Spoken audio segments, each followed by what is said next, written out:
Hello, everyone. Here we go today, and please listen to this. I spent almost a month out in Seattle, Washington, Renton, Everett, Auburn, and Northfield for almost a month in October of 2024. I took my data, I took my analysis. We spoke to many people in different shifts between those four places that we looked at. We spoke morning, noon, and night to these people. We gathered data, and a lot of it. We culminated it to this point, and this is some of the information I want to release to you, the public, because I am a Boeing shareholder. I have a vested interest. That's why I went out there. When I called up the union, IM 751, and I got a voicemail 4 or 5 times. What I did is I had to go out there personally. And when I went out there and I spoke with employees at Renton, Everett, Auburn, and Northfield, they told me, Daryl, we get the same reaction with our union. Let's continue. Daryl Guberman, QA expert on Boeing's employee turnover in comparison with other aerospace companies. My name, of course, is Daryl Guberman, and I have had the privilege of working in quality assurance for over 4 decades across industries like aerospace, medical, and materials. My recent work took me to Renton, Auburn, Everett, and Northfield for nearly a month in 2024, October, where I closely spoke with the employees of the IM 751 union. I'm here today to shed light on an issue that is often overlooked but critically important: Boeing's employee turnover and its comparison to other aerospace companies such as Airbus, Lockheed Martin, and Northrop Grumman. Why does employee turnover matter? Employee turnover isn't just a statistic. It's a reflection of the health of an organization. High turnover rates can indicate systemic problems that go far beyond staffing challenges. It impacts productivity, morale, and ultimately safety, all of which are crucial in aerospace. When employees are constantly coming and going, it can create a sense of instability. This is especially concerning in a company like Boeing, which has a direct impact on global air travel and travel safety. Boeing versus the industry, a closer look. Boeing, one of the giants of aerospace, employs about 140,000 people globally. That's slightly more than Airbus, which employs around 130,000 people. While both companies are at the forefront of aviation, Boeing's workforce numbers are larger due to its broader operations, which include both defense and commercial aerospace. However, the question we must ask: how well does Boeing retain its talent compared to other players in the field? Let's break it down, shall we? Retention and turnover, Boeing's challenges. For years, Boeing has struggled with high employee turnover, especially during difficult periods. This includes the aftermath of the 737 MAX and the COVID-19 pandemic. It's no secret that Boeing has gone through a tough patch, and still is. What's concerning is the impact that it has on employee retention.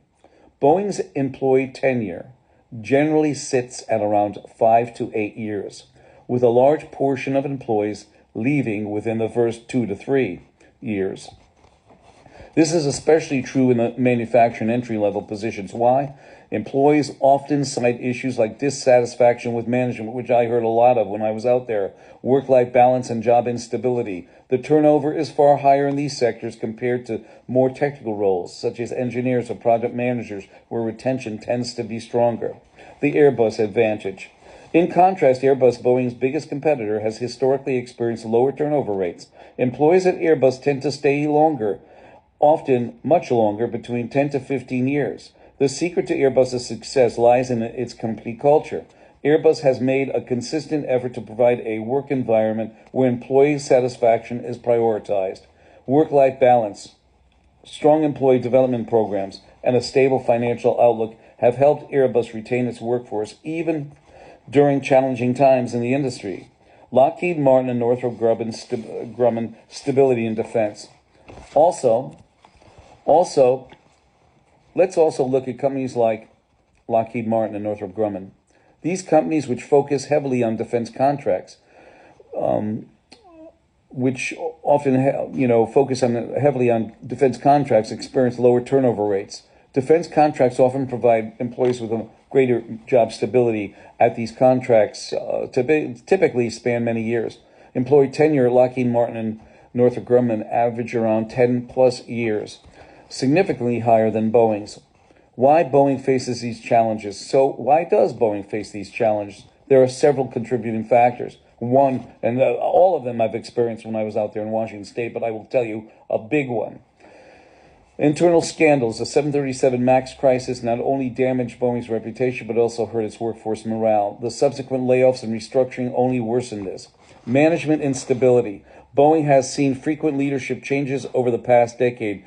When leadership lacks stability, it can create confusion and erode trust within the organization. Not only that, you have a guy like David Calhoun who knew nothing about aerospace, but he was the CEO. Okay, when the Alaska air door popped, he couldn't even talk about what an escape is. An escape is a rejection that left a hangar and wasn't caught. Okay, and he got $45 million.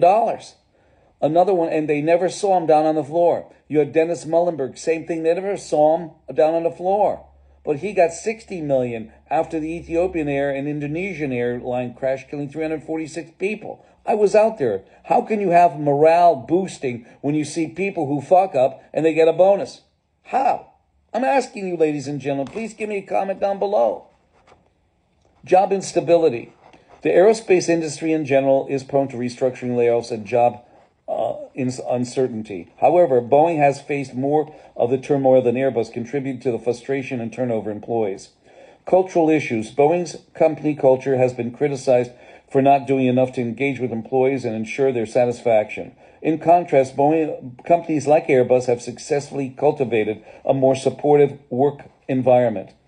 Boeing's work environment. What needs to change? Despite these challenges, Boeing still offers some excellent opportunities for career advancement in fields like engineering and project management and leadership. But are they going to build a plane for them? No, it's the 33,000 men and women of the IM-751. Just to let you know. No, I don't take anything away from you guys and gals who are in engineering, technical, and all this stuff. But there's a significant gap in how Boeing handles its manufacturing entry-level positions.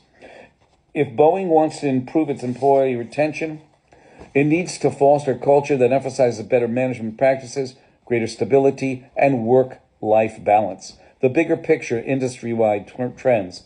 It's also important to note that the aerospace sector as a whole experiences high turnover rates compared to other industries, largely because of the cyclical nature of the industry. Both Boeing and Airbus have faced layoffs and restructuring difficulties at times, but the difference is that Airbus has managed to maintain a more stable workforce by focusing on long-term employee satisfaction and development, a call to action. As a quality expert, I have seen firsthand by being out at Boeing at Renton, Everett, Auburn, and Northfield, firsthand the critical role the employee satisfaction plays in the quality of work, especially in industries where safety is paramount. Boeing's employee turnover isn't just a number. It directly impacts the quality of its products and safety practices. If Boeing truly wants to regain its reputation as a world leader in aerospace company, it must address its internal issues, prioritize its workforce, and create a culture where employees are motivated, stable, and engaged and happy. In conclusion, Boeing's challenges with employee retention are not just about numbers. They're about culture, management, and long-term strategy. Boeing must learn from its competitors such as Airbus, Lockheed Martin, and Northrop Grumman and work toward a solution that fosters a satisfied workforce, stable employment, ultimately better products that keep the world flying safely.